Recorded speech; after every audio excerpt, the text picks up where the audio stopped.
आता बाहेर बाहेर हां चल जरा चाल रामकृष्ण हरी हॉटेल अलंकारमध्ये माझं खरंच लक्ष नव्हतं.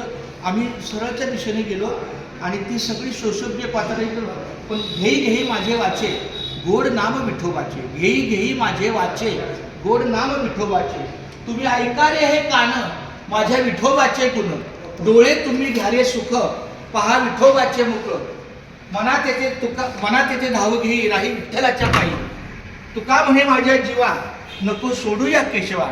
या अलंकार हॉटेलमधील वास्तूला प्रथम दर्शनी माझं खरंच लक्ष होतं, कारण मी त्या विचारामध्ये कुटुंबाच्या बोलण्यातून जे सरळ गेलं माझं इकडं खरंच लक्ष होतं. पण आमच्या मामा माऊलींनी इकडं आवर्जून मला दाखवलं तर भेटला विठ्ठल माझा भेटला विठ्ठल, काय सांगू आता विठ्ठला मायबापा केशवा. आणि हीच ज्या प्रथम दर्शनी प्रवेशद्वाराला भगवंताचं आगमन आहे याला साक्ष ठेवून, म्हणजे यांची तुका म्हणे सत्य कर्म व्हावे सहाय्य, याला हेच शब्द आहे की सत्य कर्माला भगवंताचं सहाय्य असतं. यांचा व्यवसाय हे किती कमवले किती माड्यावर माड्या बनल्या यापेक्षा त्यांची निष्ठा अतिशय महत्त्वाची आहे. आणि ही पांडुरंगाच्या चरणी त्यांची निष्ठा आलेली आहे. कारण वास्तू अनेक रुपये बनवले पण तिथं असाध्य ते साध्य करिता सायास कारण अभ्यास तुका म्हणे. खूप खूप धन्यवाद. माझ्या अंतकरणातले शब्द कदाचित कमी पडले असतील पण माझ्या भावना ह्या उत्स्फूर्त झाल्या. डिझाईन कसं काय झालं? खूप चाव माऊली.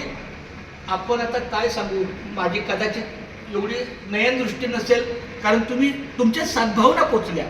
या विठ्ठलाच्या मूर्तीच्या अस्मितेनं ह्या ज्या काही गोष्टी सजवलेल्या आहेत त्या अतिशय मनोभावी आहेत. ते मामानेच केले हे मंदिर.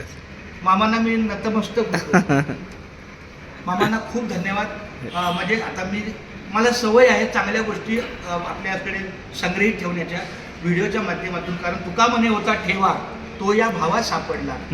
कारण आपण जेव्हा आता मी चालतोय फिरतोय बोलतोय पण ठीक आहे मी येतोय धावायला जाईल पण एकदा दुर्दैवानं काही शारीरिक कमजोरी आली अशक्तपणा आला आणि एका जागेवर बसलो तर त्या आठवणीचा उजाळा आपल्याला जगण्यासाठी प्रेरणा देतो की मी या ठिकाणी अलंकारमध्ये आलो अशा पद्धतीने मी पाहिलं तर काहीतरी भलतंच चित्रपट आणि एखाद्याच्या आपल्या ज्या आठवणी आहेत म्हणून सांगितलं तुकाराम महाराजांनी की तुका म्हणे होता ठेवा तो या भावात सापडला.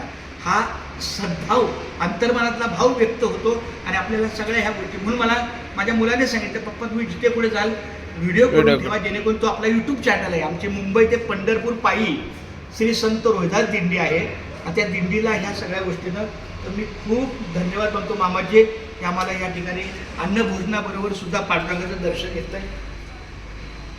धन्य आज दिनं झाले संतांचे दर्शन झाली पापा तापा तुटी दैन्य गेले उठाउठी झाले समाधान पायी विसावले मन तुका म्हणे आलो घरा तोची दिवाळी दसरा. आज जेव्हा जेव्हा विठ्ठलाचं दर्शन करतं तो सोनियाचा दिवस आहे. खूप छान. धन्यवाद पाहू. पुन्हा